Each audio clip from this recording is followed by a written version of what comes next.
Isang pagpalang araw sa atin mga kapantay. Have a good time po. Napagpalayan po ang lahat. Ngayong araw na ito ay nais ko lang po ibahagi. Ano ba ang dapat natin gawin kapag tayo ay may problema? Paano ba natin maiwasan ang problema? So lahat po tayo nakakaranas ng problema mga kapantay. Lahat tayo ay may mga suliranin na hinaharap sa ating pang-araw-araw na pamumuhay. Maaari ito financial, spiritual, or family problem o problema sa ating trabaho o saan man. Maraming dahilan ng problema. Paano nga ba natin ito maiiwasan? Alam niyo po, minsan tayo kapag nakakarasan ng problema, ano bang ginagawa natin? Ang iba sa atin nag-iinom. Opo. Dahil akala natin na ang pag-iinom po ay solusyon sa ating mga problema. Minsan nilulunod natin ang ating mga sarili sa pag-inom ng alak. Ang hindi nating alam, pagkatapos ng ating pag-iinom, mas lalo pang madadagdagan ang ating problema. Bakit? Kasi uminom tayo eh. After natin mag-inom, ang sakit ng ulo natin, ang sakit ng katawan natin. At ang malupit pa nun, maaari pa tayong nagkautang-utang pa tayo dahil sa pag-inom at paglunod ng ating sarili. Ngayon, dahil masakit ng ulo natin, tapos nandun pa yung dati natin problema, is lalong lalala ang ating problema. Ang iba naman sa atin, napapakalulong sa mga drugs. Maraming mga kabataan, marami ang akala nila solusyon ang pagda-drugs. Hindi na alam na ito ay nagdudulot lang lalo sa kanila ng malaking problema. Ang iba nagsusugal, nililibang ang sarili. Akala din nila na pag nagsusugal sila, akala na malilibang ang sarili nila. Hindi nila alam na lalo lang pang pinalalala nila ang problema pag sila ay natalo. So yun po ang nangyayari sa atin. Yun po ang mga kadalas na ginagawa natin kapag tayo may problema. Nilulunod natin ang ating sarili sa alak.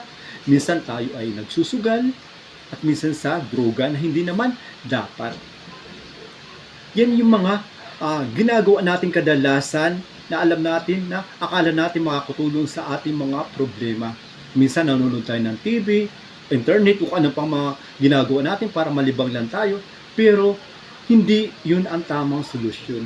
O panandalian, maaari natin makalimutan yung ating mga suliranin o problema, subalit hindi siya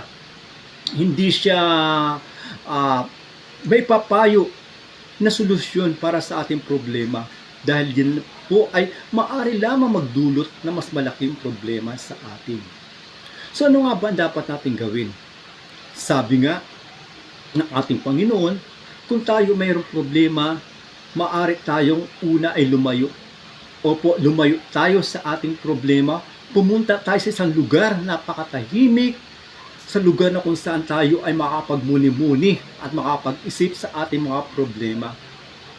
Ang pinaka-the best na lugar para doon ay simbahan. Opo.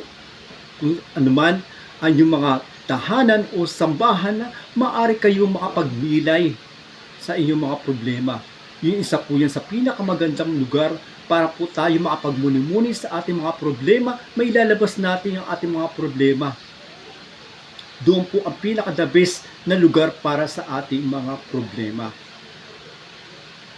Pangalawa po, huwag natin sarilinin ang ating problema.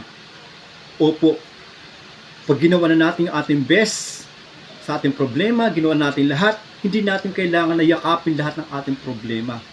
Yes, kailangan din natin to surrender.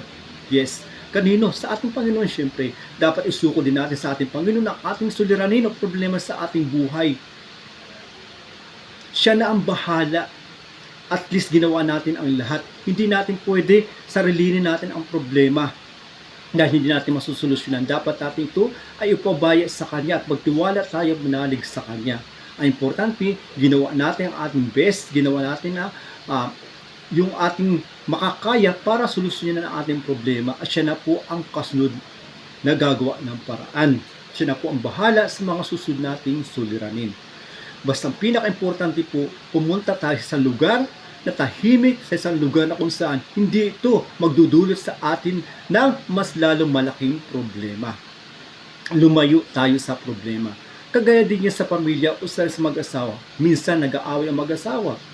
O minsan hindi nagkakaintindihan, parehas sila mait ang ulo, may mga pagkakataon na ganun, argument kayo dito, hindi kayo nagkakaunawan, so mas maganda ang lumayo kayo sa isa't isa.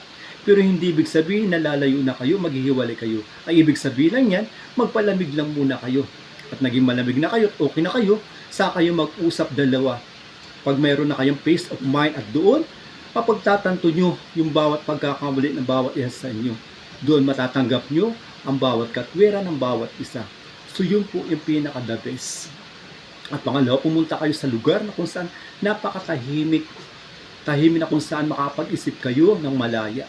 Yung walang magulo sa paligid nyo. Yung walang mga magdudulot ng problema sa paligid nyo. At ang pinakadabis nga dito yung ating sambahan or simbahan na kung saan pwede natin mailabas ang ating mga hinanaing sa buhay, mga problema.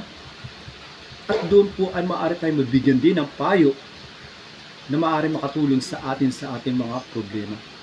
At syempre, dapat natin isuko-isurin din natin ang ating problema sa ating Panginoon sapagkat siya lang ang maaari makatulong sa ating mga suliranin. Ang importante po ay ginawa natin ang lahat ng ating makakaya. So yun lang po mga kapantime, naway nagustuhan niyo po ang aking ibinagi sa inyo para po maiwasan natin ang ating mga suliranin o problema sa buhay. So lahat po tayo nakakaranas po ng iba't ibang suliranin, iba't ibang problema sa ating buhay. Wala pong hindi, wala pong exempted. As lang po tayo nabubuhay ay nakakaranas tayo ng problema, maaari itong maliit o malaki man. Financial problem, family problem, or work problems. At mismo sa ating sarili, mismo sa ating physical problems. So spiritual problem is napakarami pong problema. Kaya lang po, ayun po ang masasabi ko sa inyo. Ang pinakadabis po na gagawin natin is huwag po tayo mag-inom ng alak, huwag po tayo mag-drugs, huwag po tayo magsusugal. Hindi po yan solusyon sa ating mga problema o mababae. Lalo po lang po, madadagdagan ang ating problema.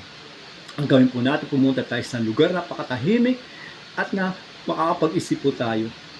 Isa na po dito yung ating simbahan. At pangalawa po, isuko po natin ang ating problema sa ating puong may kapal. Yan lang po. This is your Kapantime. Have a good time. Thank you.